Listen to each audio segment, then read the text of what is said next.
This is a special place here. It is. Because it started in your head and is now a real living, breathing Yep. institution of government.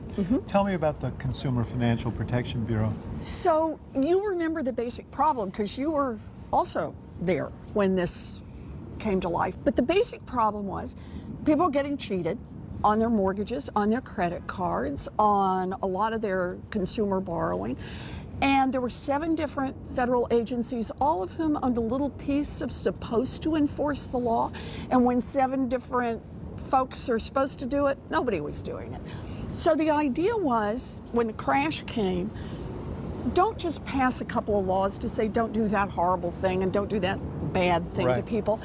It's let's make structural change. And the structural change was, let's gather up all of those responsibilities and let's put them in one place, and let's give that agency the responsibility to make sure that consumers don't get cheated.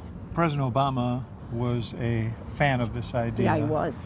And asked you to help set it up. So, you know, that was the amazing thing, to be able to build this with the support of the president. I still remember the first time I was invited to the White House after this had been signed into law.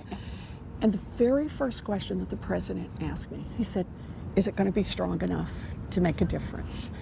And I said, yeah. Tell me what it's done. So what this agency has done is it's been the cop on the beat. And that means it's actually been there to force big financial institutions, when they cheat people, not just to pay a little fine, slap on the wrist, but to actually make them send the money back to the people they cheated.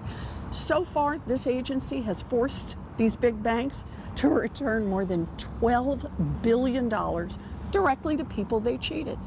A second thing it does is it's got a consumer complaint hotline. And it turns out it's really easy. You should tell everybody, CFPB.gov. And you can go on when you think you get cheated, whatever it is. You can go there, and the CFPB basically stamps it, sends it off to the creditor, your complaint, and then monitors that you get a response.